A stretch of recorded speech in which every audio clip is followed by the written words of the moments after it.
আসসালামু আলাইকুম। আজকে আমরা বেশ কয়েকটি গুরুত্বপূর্ণ আইন নিয়ে আলোচনা করেছি। তো এর মধ্যে একটা গুরুত্বপূর্ণ আইন আজকে চূড়ান্তভাবে অনুমোদিত হয়েছে। এটা হচ্ছে জাতীয় মানবাধিকার কমিশন অধ্যাদেশ। আপনারা জানেন আমাদের একটা মানবাধিকার কমিশন ছিল, এটা মানে খুব দন্তহীন একটা মানবাধিকার প্রতিষ্ঠান ছিল, মানবাধিকার কমিশন ছিল, এবং সেখানে সিরিয়াস কিছু প্রবলেম ছিল। এখানে মানবাধিকার কমিশনের নিয়োগ যে পদ্ধতি সেটার মধ্যে ত্রুটি ছিল, কমিশনের যে এখতিয়ার সেখানে মারাত্মক ঘাটতি ছিল। এছাড়াও ওখানে এমন সব লোকদেরকে বসানো হয়েছিল যারা তাদের মানে আইনগত যে ক্ষমতা সেটাও প্রয়োগ করতে পারেননি বা করেননি আর কি। তা আমরা এটাকে অনেক বেশি স্ট্রং করার চেষ্টা করেছি। মানবাধিকার যে কমিশন আছে এটা যেন সত্যিকারে এখতিয়ার সম্পন্ন, ক্ষমতা সম্পন্ন প্রতিষ্ঠান হয় এবং যাতে একটা মানবাধিকার লঙ্ঘন রোধে ভূমিকা রাখতে পারে সেরকমভাবে প্রতিষ্ঠিত করার চেষ্টা করেছি। এটা কয়েকটা উল্লেখযোগ্য দিক আমি আপনাদের বলি। মানবাধিকারের সংজ্ঞা সম্প্রসারিত করে বাংলাদেশ কর্তৃক অনুসমর্থিত প্রচলিত আইন দ্বারা বলবৎযোগ্য বিভিন্ন আন্তর্জাতিক মানবাধিকার দলিলে ঘোষিত বা প্রথাগত আন্তর্জাতিক মানবাধিকার আইন দ্বারা স্বীকৃত মানবাধিকার সমূহকে অন্তর্ভুক্ত করা হয়েছে। অর্থাৎ আমাদের সংবিধানে যে ফান্ডামেন্টাল রাইটস আছে সেটার বাইরেও বাংলাদেশ যে সমস্ত ইন্টারন্যাশনাল হিউম্যান রাইটস ট্রিটি অনুসমর্থন করেছে বা পক্ষ রাষ্ট্র হয়েছে, এমনকি আন্তর্জাতিক প্রথাগত আইনে যেই মানবাধিকারের আপনার প্রতিষ্ঠিত ধারণাগুলো আছে সেগুলি বলবৎ করার ক্ষেত্রেও মানবাধিকার কমিশন ভূমিকা রাখতে পারবে। আর মানবাধিকার কমিশন গঠিত হবে চেয়ারম্যান এবং 4 জন সার্বক্ষণিক সদস্য দ্বারা। প্রথমে প্রস্তাব করা হয়েছিল 7 জনের, আজকে আমরা ডিসিশন নিয়েছি না, এটা 5 জনই হবে। 5 জনের 5 জনই সার্বক্ষণিক থাকবেন। আর চেয়ারপারসন এবং কমিশনারদের শূন্য পদে নিয়োগের জন্য সুপারিশ প্রদান করার জন্য আপিল বিভাগের একজন বিচারকের নেতৃত্বে 7 সদস্য বিশিষ্ট একটা বাছাই কমিটি গঠনের বিধান করা হয়েছে।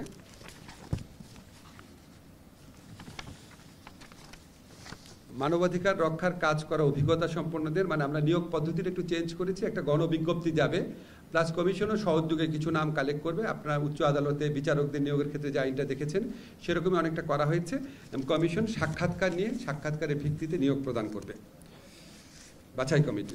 আর আপনারা জানেন আগে সীমাবদ্ধতা ছিল, শৃঙ্খলা বাহিনী সহ আরও কিছু কিছু ক্ষেত্রে তাদের তদন্তের এখতিয়ারের ঘাটতি ছিল। আমরা বলেছি শৃঙ্খলা বাহিনী সহ সরকার বা রাষ্ট্রের পৃষ্ঠপোষকতায় সংগঠিত সব ধরনের মানবাধিকার লঙ্ঘনের ঘটনায় কমিশনকে তদন্ত ও প্রয়োজনীয় পদক্ষেপ গ্রহণের এখতিয়ার দেওয়া হয়েছে। এটা খুবই উল্লেখযোগ্য বিধান সংযোজন করা হয়েছে। গুম প্রতিরোধ, প্রতিকার এবং গুমের শিকার ব্যক্তিদের সুরক্ষা আইন সহ মানবাধিকার সংরক্ষণমূলক যে কোনো আইনের মূল দায়িত্ব মানবাধিকার কমিশনকে প্রদানের সুযোগ রাখা হয়েছে। আমরা আজকে গুমের যে আইনটা ছিল সেটা আজকে আমরা ফাইনালাইজ করতে পারি নাই, 2-1টা আরও সাজেশন আসছে, সামনের সপ্তাহে ইনশাআল্লাহ সেটা হয়ে যাবে। তো গুম কমিশনে ওখানে যেই দায়িত্ব দেওয়া হয়েছে, ক্ষমতা দেওয়া হয়েছে, এটা আসলে আলাদা করে আমরা গুম কমিশন করব না, মানবাধিকার কমিশনই ওই দায়িত্বটা পালন করবে। এছাড়াও অন্য কোনো আইনে, যেমন ধরেন হেফাজতে মৃত্যুর সংক্রান্ত যে আইন আছে সেই আইনে যদি আমরা কোনো পরিবর্তন এনে বলি যে না এগুলি মানবাধিকার কমিশন সেটাকে তদন্ত করবে, সেরকম ব্যবস্থাও রাখা হয়েছে, সুযোগটা অবারিত রাখা হয়েছে। আর কমিশনের আদেশ প্রতিপালনকে বাধ্যতামূলক করা হয়েছে। এটাই ছিল মোটামুটি একটা উল্লেখযোগ্য ইয়েগুলো, আইনগত বিধানগুলো। আচ্ছা, না মানব ছিল মানবাঙ্গ যেটা ওইটা হচ্ছে। আচ্ছা, আরেকটা গুরুত্বপূর্ণ আইন করা হয়েছে মানবদেহে অঙ্গ প্রত্যঙ্গ সংযোজন অধ্যাদেশ 2025। আপনারা জানেন যে আমাদের এখানে কিডনি ট্রান্সপ্লান্ট করতে হোক বা অন্য যে কোনো অঙ্গ প্রত্যঙ্গ ট্রান্সপ্লান্ট করতে গেলে আমাদের প্রচলিত আইনে রয়েছে যে পরিবারের সদস্যরা শুধুমাত্র অঙ্গ প্রত্যঙ্গ দান করতে পারবে। তো আমরা দেখতাম প্রায়োগিক ক্ষেত্রে যেটা হতো, অন্য কোনো দেশে গিয়ে আপনার অঙ্গ প্রত্যঙ্গ দান যারা করবে তাদের থেকে টাকা পয়সা দিয়ে অঙ্গ প্রত্যঙ্গ সংস্থাপনের চেষ্টা করা হতো। তো আমরা এইটার থেকে দূর থাকার জন্য শুধু পরিবারের সদস্য না, যাদের সাথে ইমোশনাল অ্যাটাচমেন্ট আছে, যাদের সাথে, এটা আমরা একটু ব্যাখ্যা করে বলবো, তাদের কেউ যদি অন্য কাউকে নিঃস্বার্থভাবে কিডনি হোক বা অন্য কোনো অঙ্গ প্রত্যঙ্গ দান করতে চায় সেটাকে আমরা লিগালাইজ করার স্কোপ করেছি। অর্থাৎ যারা অঙ্গ প্রত্যঙ্গ আপনার সংযোজনের জন্য যাদেরকে বিদেশে যেতে হতো তারা বাংলাদেশেই এখন আপনার প্রচলিত আইনের মধ্য থেকে এই কাজটা করার সুযোগ পাবেন। আশা করি এতে এই ধরনের আপনার ব্যয়বহুল চিকিৎসার ক্ষেত্রে সাশ্রয় হবে, মানুষেরও অনেক ভোগান্তির হ্রাস পাবে। এছাড়া আজকে জুলাই গণঅভ্যুত্থান স্মৃতি জাদুঘর অধ্যাদেশ চূড়ান্তভাবে অনুমোদিত হয়েছে। আপনারা জানেন যে আমাদের যে ফ্যাসিস্ট প্রধানমন্ত্রী ছিলেন, গণহত্যার দায়ে যার বিচার হচ্ছে, ওনার যে বাসভবন যেটা উনি ব্যবহার করতেন, এটা একটা সেপারেট জাদুঘর হবে। এটা আমাদের জাতীয় জাদুঘরের কোনো শাখা প্রশাসন হবে না। এটার গুরুত্ব এবং এটার আবেদন বিবেচনা করে এটাকে সম্পূর্ণ একটা স্বতন্ত্র প্রতিষ্ঠানের বিষয়ে গড়ে তোলার জন্য এই অধ্যাদেশটা করা হয়েছে। এবং এই অধ্যাদেশের আলোকে এই জুলাই জাদুঘরের শাখা জাদুঘরও, আমরা আয়নাঘর নামে পরিচিত বিভিন্ন জায়গা আছে, সেখানে শাখা জাদুঘর হিসাবেও জুলাই জাদুঘর এক্সটেন্ড করতে পারবে, এই ধরনের সুযোগ রাখা হয়েছে। মোটামুটি আইনগত পরিবর্তন এটাই ছিল। এটার বাইরে অন্য যে সকল সিদ্ধান্ত হয়েছে আমি একটু শফিককে অনুরোধ করবো বলার জন্য। আজকে আরো কয়েকটা বিষয়ে আলোচনা হয়েছে, সেটা হচ্ছে যে স্থানিক পরিকল্পনা অধ্যাদেশ 2025-এর গত সপ্তাহে এটা নীতিগত অনুমোদন হয়েছিল, আজকে এটা চূড়ান্ত অনুমোদন হয়েছে। সেখানে নতুন যে ইনক্লুড হয়েছে যে সেইখানে যে কমিটিগুলো হবে, সেখানে হেলথ মিনিস্ট্রি এবং আরো একটা কালচারাল মিনিস্ট্রি এটার প্রতিনিধি থাকবেন। আর একটা হচ্ছে যে সরকারি স্বায়ত্তশাসিত, আধা স্বায়ত্তশাসিত, সংবিধিবদ্ধ সরকারি কর্তৃপক্ষ, পাবলিক নন ফাইন্যান্সিয়াল কর্পোরেশন, স্বশাসিত সংস্থাসমূহে সরাসরি নিয়োগের ক্ষেত্রে সর্বোচ্চ বয়সসীমা নির্ধারণ সংশোধন অধ্যাদেশ 2025-এর খসড়া নীতিগত ও চূড়ান্ত অনুমোদন হয়েছে। এর ফলে এই প্রতিষ্ঠানগুলো কিছু কিছু ক্ষেত্রে দেখা যাচ্ছে যে তাদের যে নিয়োগ প্রক্রিয়ায় এন্ট্রি এজটা হচ্ছে কারো কারো ক্ষেত্রে 40 এবং কারো ক্ষেত্রে 45ও আছে। তো তাদের যে এজ লিমিটটা, আগে আপনারা জানেন যে 30 থেকে 32।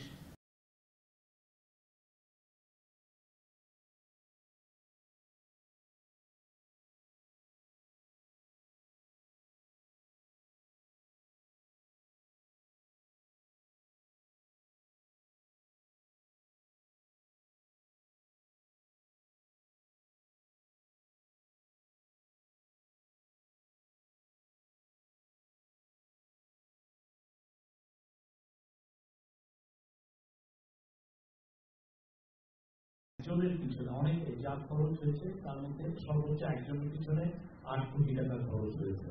এবং এইটা তারা যতদিন বাইরে আছেন তাদের ব্যয় এই গভর্নমেন্ট ব্যয় বহন করবেন। আর আজকে জাতীয় বন নীতি 2025-এর অনুমোদন হয়েছে এবং এর ফলে যেটা হচ্ছে যে বন, আগে যেটা ছিল যে বন ছিল রিসোর্স এক্সট্রাকশনের একটা জায়গা, সেই জায়গায় এখন এটা চেঞ্জ হয়ে যেটা হবে যে বন হবে আমাদের ক্লাইমেট প্রিজার্ভেশন, এটা প্রিজার্ভেশনের একটা। বাট খুব বেশি যে বনে আমরা অ্যাকোরেজ যে বাড়াতে পারবো না, বাট এটার এই পলিসির আওতায় থাকবে হচ্ছে যে আমাদের ন্যাশনাল যে ট্রি কাভারেজ ডাজন্ট মিন যে আমাদের বনের কাভারেজ। ট্রি কাভারেজ এখন আছে হচ্ছে 24%, সেটাকে নিয়ে যাওয়া হবে 27% ইন এক দশকে। এছাড়া বনের অন্যান্য অনেক বিষয়গুলো এটার কিছু কিছু চেঞ্জ আসছে। আপনারা এটা সব কপি পেয়ে যাবেন মন্ত্রণালয়ে যোগাযোগ করলে ওরা আরো আপনাদেরকে ডিটেইলস জানানো হবে। লাস্ট একটা বিষয় আছে, এটা স্যারের বিষয়, স্যারই এটা বলবেন। কোনটা? এগ্রিমেন্ট অন সৌদি আরব। ও আচ্ছা, আরেকটা হচ্ছে, এটা আমি আগে বলেছিলাম, বাংলাদেশের সাথে আপনারা জানেন সৌদি আরবে প্রায় 35 থেকে 40 লক্ষ বাংলাদেশি কাজ করেন। তো এখানে ওনারা অনেকেই বেশ দুরবস্থার মধ্যে থাকেন। তো আমরা খুব চেষ্টা করে সৌদি আরবের সাথে একটা এগ্রিমেন্ট করতে পেরেছি। এতদিন কোনো এগ্রিমেন্ট ছিল না, এখন এগ্রিমেন্ট করার কারণে আশা করি প্রবাসী যারা সৌদি আরবের শ্রমিক যারা আছেন, প্রবাসী ভাইরা যারা আছেন, ওনারা আইনগত প্রোটেকশন পাবেন ওনাদের চাকরি পরিবর্তনের ক্ষেত্রে, বা যদি ঠিকমতো বেতন না পান, এছাড়া কল্যাণমূলক পদক্ষেপের ক্ষেত্রে, বা ওনারা যদি কেউ দেশে চলে আসতে চান, এইসব ক্ষেত্রে তাদের সুযোগ সুবিধা বাড়ানোর চেষ্টা করা হয়েছে, প্রোটেকশনটা বাড়ানোর চেষ্টা করা হয়েছে। এমনকি এমপ্লয়ার যারা আছে, সৌদি এমপ্লয়ার, তাদের যদি কোনো ঘাপলা থাকে, তাদের যদি কোনো ত্রুটি থাকে অনেক ক্ষেত্রে আপনারা জানেন, সেই ক্ষেত্রে দায় নির্ধারণের ব্যবস্থা করা হয়েছে। আপনাদের খুব আনন্দের সাথে বলি, এই আমাদের উপমহাদেশের দেশগুলোর মধ্যে প্রথম বাংলাদেশের সাথে সৌদি আরব এই ধরনের একটি চুক্তি করলো, এবং এই চুক্তির জন্য আগেও বহু চেষ্টা হয়েছিল, আমাদের সরকারের আমলে এটা হয়েছে। আশা করি এটা অন্তত সৌদি আরবে যারা শ্রমিকরা আছেন ওনাদের কল্যাণ এবং ওনাদের অধিকার রক্ষার ক্ষেত্রে বড় ভূমিকা রাখবে। আপনারা প্রস্তুত করতে পারেন।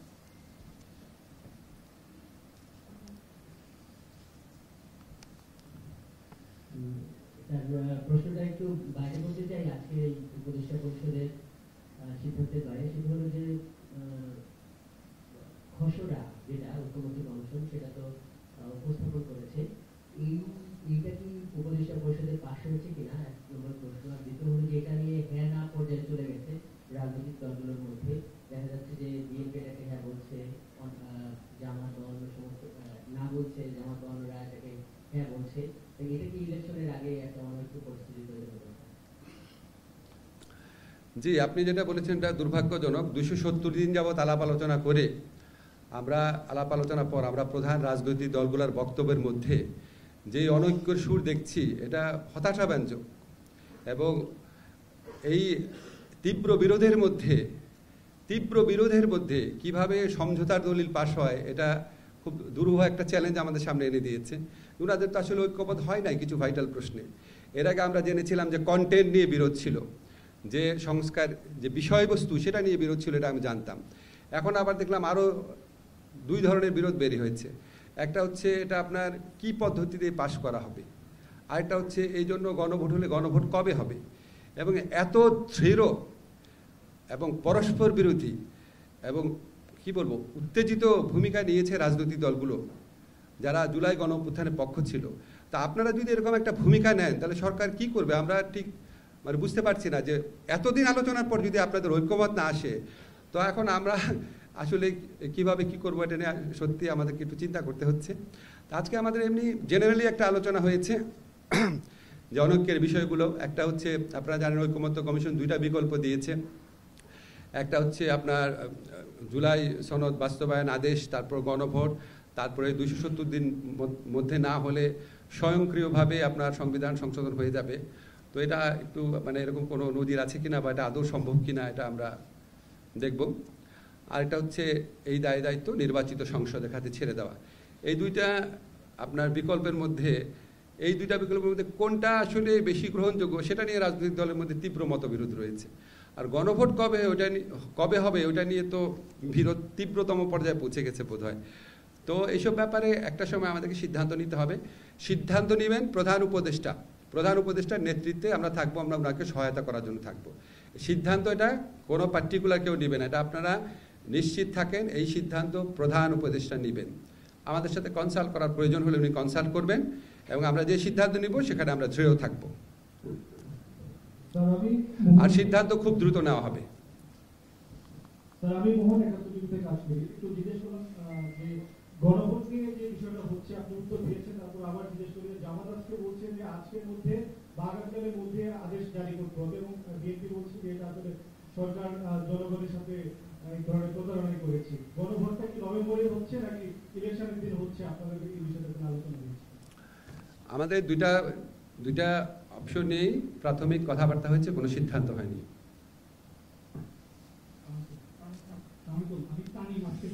আরেকটা কথা একটু আপনাকে বলি, কোনো রাজনৈতিক দল যদি এককভাবে তাদের অবস্থান নেওয়ার জন্য আমাদেরকে আলটিমেটাম বেঁধে দেয় বা জোর করে, তার মানে হচ্ছে উনাদের মধ্যে ঐক্যমত্য নাই এবং ওনারা চাচ্ছেন উনাদের দলীয় পজিশনটা যেন এই সরকার আপহোল্ড করে। এটা দুর্ভাগ্যজনক। ওনাদেরকে তো যথেষ্ট আলোচনার সময় দেওয়া হয়েছে। ওনারা যেই অনৈক্য দেখাচ্ছেন, জুলাইয়ের স্পিরিটকে ওনারা কোথায় নিয়ে গেছে এটা ওনাদের বিবেচনা করা উচিত।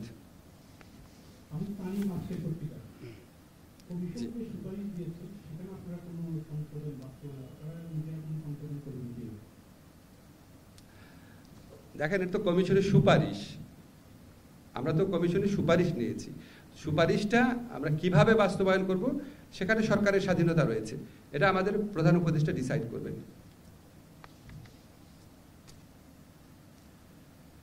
আর বোধহয় কোনো কোয়েশ্চেন নাই? ঠিক আছে। আজকে আরো কিছু বিষয় আলাপ হয়েছে। আরেকটা হচ্ছে যে রায়ের বাজারে, আপনি জানেন রায়ের বাজার যে কবরস্থান আছে সেখানে বেশ কিছু জুলাই শহীদ তারা কবর দেওয়া হয়েছে তাদেরকে। তাদের ডিএনএ টেস্ট নিয়ে অনেকদিন ধরে কাজ হচ্ছিল। জানানো হয়েছে যে বেওয়ারিশ লাশগুলোকে আইডেন্টিফাই করার জন্য ওইখানেই বিদেশি এক্সপার্ট দিয়ে ওইখানে আমরা ল্যাব করব এবং এখানে বিদেশি এক্সপার্টগুলো কাজ করবে সেখানে। এবং এই বিষয়ে সামনে আরো ডেভেলপমেন্ট দেখবেন, আমরা আরো যা যা ডেভেলপমেন্ট আছে, বিকজ এই কিছু কিছু বেশ কিছু লায়ার বাজারে অনেক 100-র বেশি মানুষের সেখানে খবর দেওয়া হয়েছে এবং তাদের এখনো আইডেন্টিফিকেশন একটা রিমেইনস এ বিগ ইস্যু।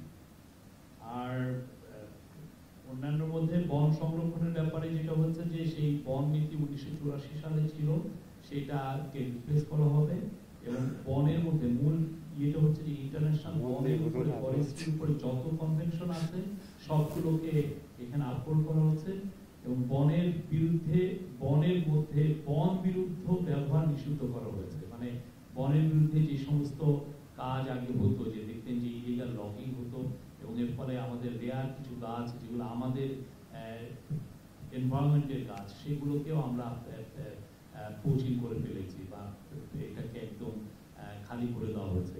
আরেকটা হয়েছে যে কোনো ধরনের কোনো ফরেন স্পিসিস বনের মধ্যে লাগানো যাবে না, এটা ইনভেসিভ স্পিসিস। কোনো, আপনি জানেন এর আগে আমাদের কিছু কিছু ন্যাচারাল ফরেস্টে ইউক্যালিপটাস গাছ লাগানো হয়েছে এবং এটার ফলে যেটা হচ্ছে বনে একটা বিরূপ প্রতিক্রিয়া হয়েছে, সেই কাজটাও আর হবে না।